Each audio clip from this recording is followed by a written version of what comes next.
Assalamualaikum warahmatullahi wabarakatuh.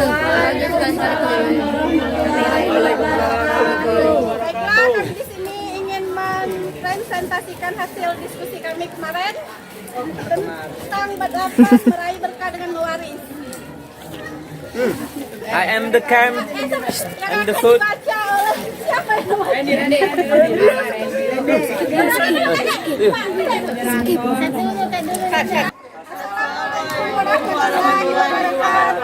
Waalaikumsalam warahmatullahi wabarakatuh. Baiklah, kami di sini akan mempresentasikan hasil diskusi kami yang kemarin tentang 8 meraih berkah dengan mewaris yang akan dibacakan oleh Randy.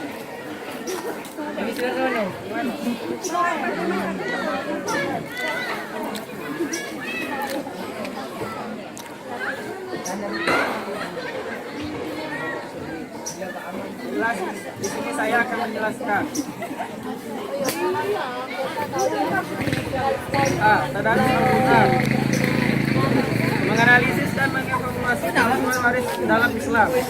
Ajaran Islam tidak hanya mengatur masalah-masalah ibadah kepada Allah SWT.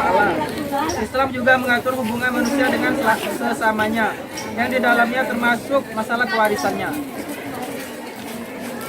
Yang C, dasar-dasar hukum warisan. Sumber hukum ilmu warisan yang paling utama adalah Al-Quran. Kemudian setelah itu jima para ulama serta sebagian kecil hasil ijtihad para mustahid. Posisi hukum kewarisan Islam di Indonesia. Hukum kewarisan di Indonesia merujuk kepada ketentuan dalam kompilasi hukum Islam dalam kurung KHI mulai pasal 171 diatur tentang pengertian pewarisan. Yang D, ketentuan mawaris dalam Islam.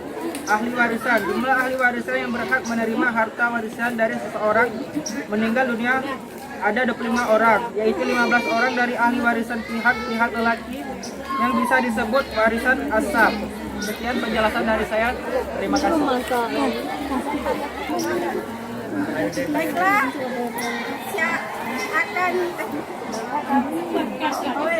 Baiklah, akan memasuki sesi pertanyaan. Bagi yang ingin bertanya kami persilakan.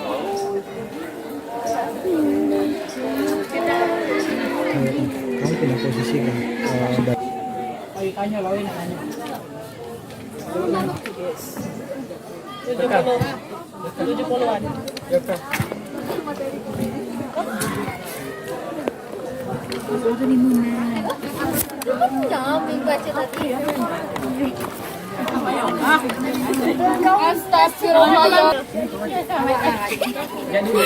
Assalamualaikum warahmatullahi wabarakatuh. Saya Windy Aulia, perwakilan dari kelompok 5 ingin bertanya kepada kelompok 3. Jelaskan dan sebutkan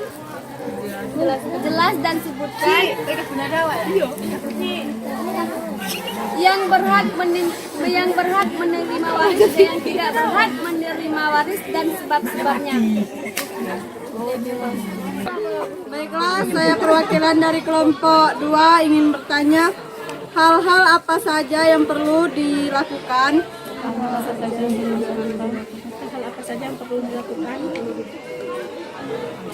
Sebelum harta warisan dibagikan.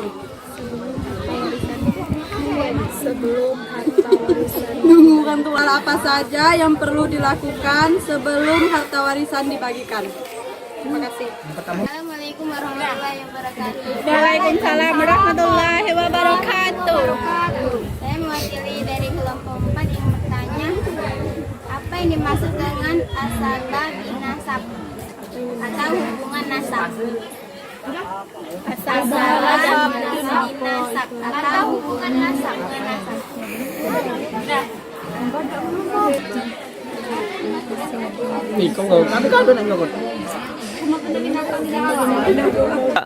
Baiklah, saya perwakilan dari kelompok 1. Di sini kelompok kami ingin bertanya kepada kelompok 3.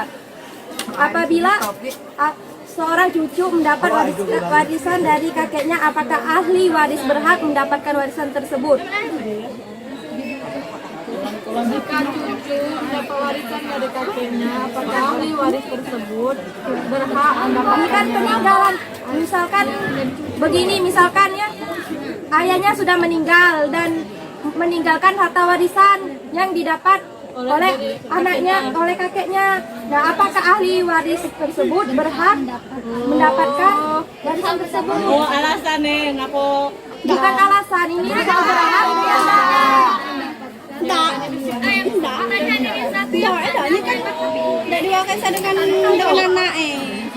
Baiklah, sekian.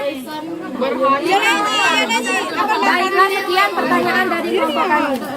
Baiklah, kami akan menjawab pertanyaan dari kelompok 1 yang akan dijawab oleh teman kami Titik Pasar. Assalamualaikum warahmatullahi wabarakatuh. Waalaikumsalam.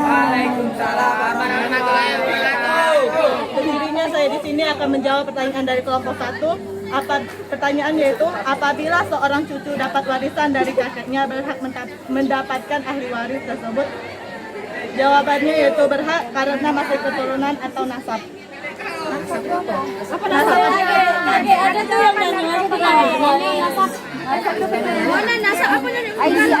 Kamu enggak? Bukan. Oh iya, kau Rika. Tapi ke kawan. Asap.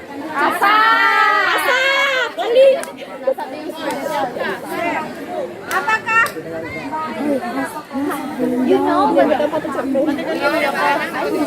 Baiklah, kami akan menjawab pertanyaan dari kelompok 2 yang akan dijawab oleh Sami. Assalamualaikum warahmatullahi wabarakatuh.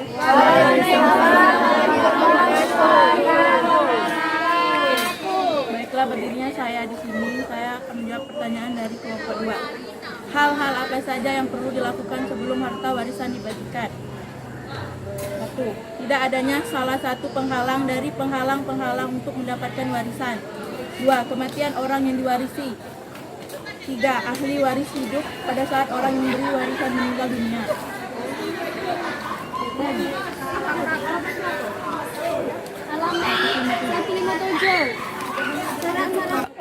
Baiklah, kami akan menjawab pertanyaan dari kelompok 4 yang akan dijawab oleh Rani.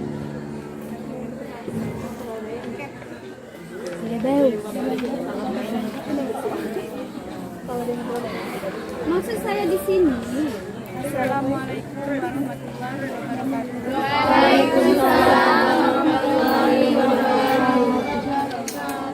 Berdirinya saya di sini, saya akan menjawab pertanyaan dari kelompok 2, kelompok 4. Apa yang dimaksud dengan asabah bisabab? Asbab binasab. Asbab binasab. Asbab binasab. Ya,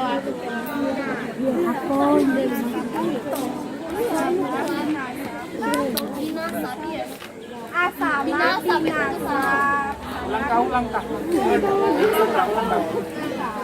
Baiklah, kami akan menjawab pertanyaan dari kelompok 4 yang akan dijawab oleh Rani.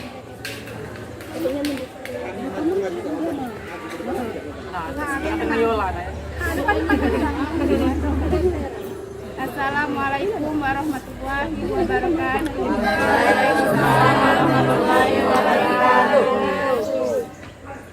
Berdirinya saya di sini, saya akan menjawab pertanyaan dari kelompok 4. Apa yang dimaksud dengan asabah binasab?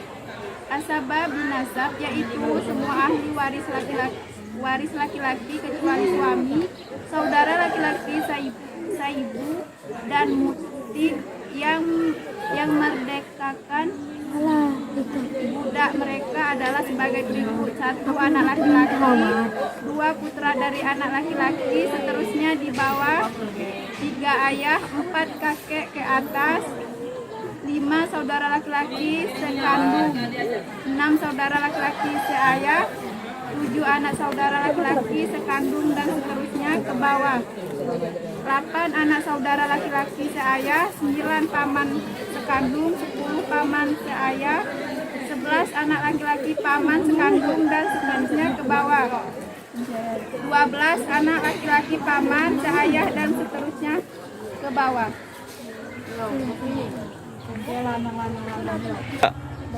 Baiklah, kami telah mendengar jawaban dari kelompok kalian. Yang kalian jawab itu adalah asabah bin an-nafsi. Sedangkan yang saya tanyakan itu asabah bin nasab, hubungan nasab. Apa yang dimaksud dengan hubungan nasab? Atau nama lainnya asabah bin nasab. Kalau jawab asabah deh boleh.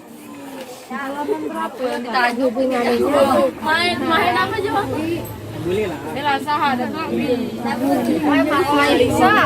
Yang ditanyakan adalah Asobah bin Nasab. Yang dijawab Asobah bin Nafsir. Jauh banget.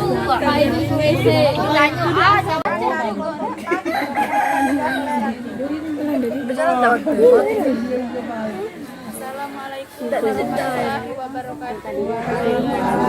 warahmatullahi wabarakatuh. Berdirinya saya di sini, saya akan menjawab pertanyaan dari kelompok 4.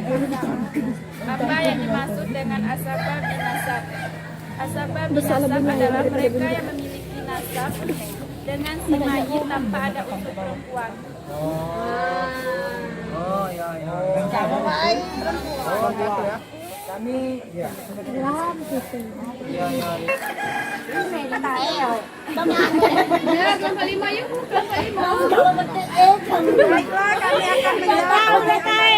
menjawab.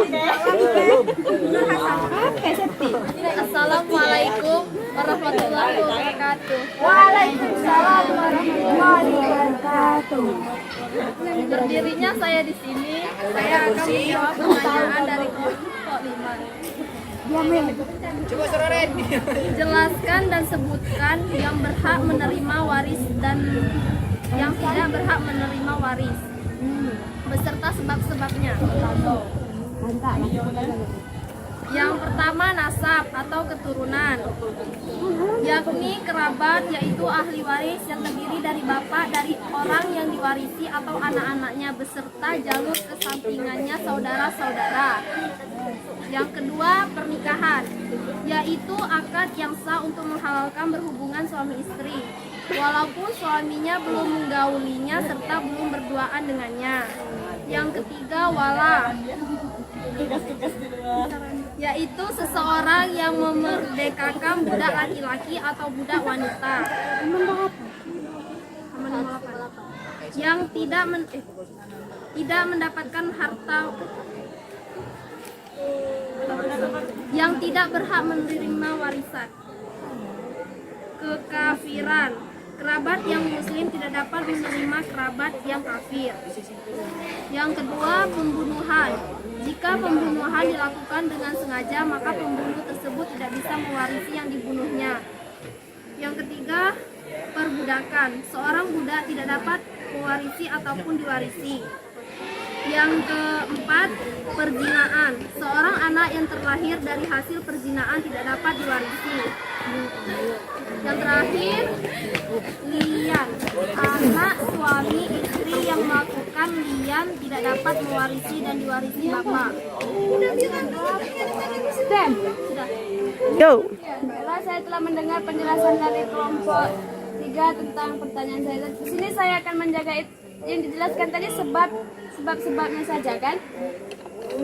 Yang orang-orang yang menerima warisan dengan orang-orang yang tidak menerima warisan tidak disebutkan, kan? Sebab itu tadi sebab-sebabnya. Sedangkan saya tadi menanyakan orang-orang yang berhak menerima warisan dan orang-orang yang tidak berhak menerima warisan itu apa saja, apa seperti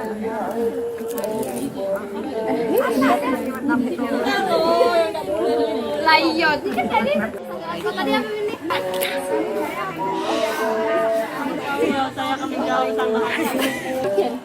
Baiklah, saya akan menjawab sanggahan dari Ridi. Yang berhak mendapati warisan, suami, anak laki-laki, anak laki-laki dari anak laki-laki, ayah, kakek, siapa? yang tidak berhubungan dengan keluarga.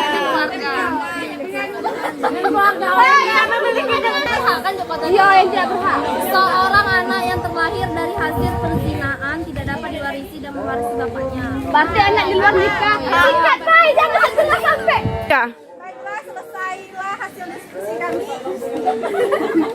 Kami akhiri. Wassalamualaikum warahmatullahi wabarakatuh.